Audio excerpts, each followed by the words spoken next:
Right off the bat, the judge is signaling that this case hinges on discrepancies. Whenever a judge opens with that, you know credibility is about to take center stage. Stick around, this gets tense fast.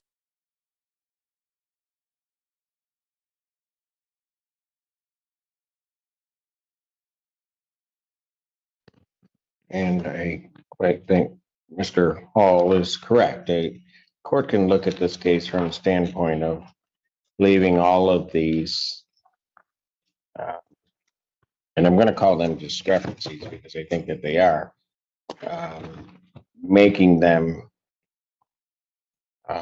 issues of fact, or court can do it. One of the things that the court looked at is that while typically where credibility is not close, the court will leave that to the finder of fact. Where there are certain issues regarding credibility, it can get to a point that the court can take that into consideration as to whether or not to bind over. What is problematic for the court in viewing all of this, and I will say that Ms. Kelly started out very credible in terms of what she was saying, in terms of the story that she laid out. This is the moment everything shifts. The judge is basically telling us, she started credible, but the story stopped adding up. Anytime cross-examination changes the temperature of a case, you know the foundation is cracking. Out. However, at a certain point, and some of it coming during cross-examination, some of it coming during the court's questioning of her,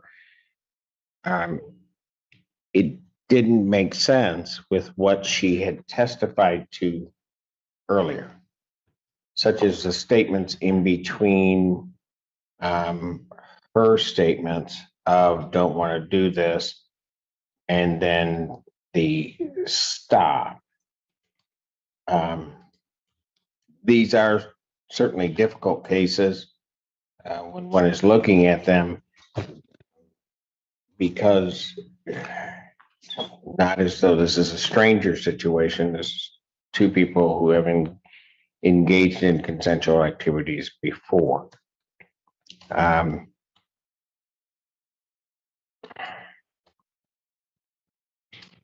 Legal quick break. Probable cause hearings aren't about proving guilt. They're about whether the story is solid enough to move forward. When a judge invokes common sense, it usually means the narrative has logical holes big enough to drive a truck through. But in making these decisions, the court doesn't leave behind its common sense in terms of ruling on these as to whether or not there's probable cause. One of the things, well, there are a number of different things that are inconsistent regarding her, and I'll point out some of them. Her testimony.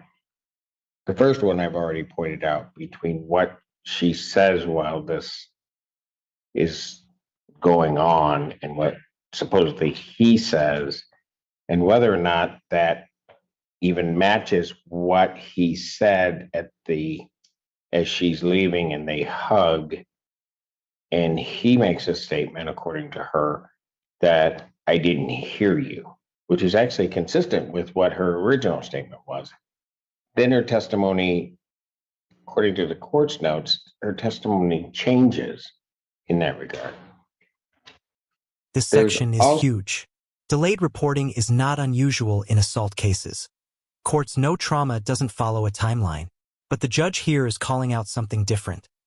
Not just the delay, but missing details, inconsistent retelling. There's also, with reference to reporting, and this gets into a very difficult thing, but I think it's important to point out that yes, there can be delays in reporting, but typically in those situations, an alleged victim may have told somebody, but then doesn't ultimately get to the issue of reporting. This one is different, quite frankly, in a lot of ways than the court has seen before, because there's the reporting I guess, the initial reporting to someone, which occurs a year after. Not unusual.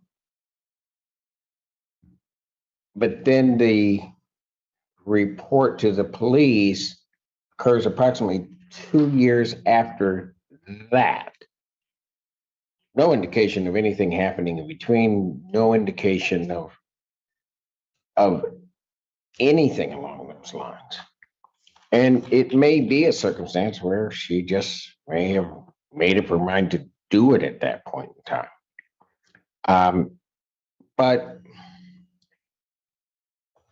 that, I will say, for the court is a bit problematic. But it's even more problematic, and what compounds that part being problematic is that there are parts of the report then to the police that are wholly missing, such as the report to the sister, missing, according to the testimony here, not told about it, not told, at least not reported to the police, about the defendants and Ms. Kelly's interaction 2 weeks after that point. And here Not comes the mentioned. plot twist. The accuser originally framed the second incident as an assault, until clarifying questions made her shift the story into fighting. That's a massive pivot. If you were on a jury, how would that change your confidence? Not mentioned. Mentioned here. I also take note that until it was clarified by Mr. Hall, she viewed that second incident as an assault upon her until she's put forth to her that she's the one that initially is the aggressor and then ultimately doesn't deny that. But then she begins, and I don't think she's not an intelligent young lady, she begins to then describe it without any prompting as them fighting as opposed to this second assault. So I listened to all of this. Here it is, the final strike. The judge rules that the inconsistencies are just too big to ignore, meaning the case won't even be sent to trial. This is one of those rare moments where credibility alone collapses an entire prosecution.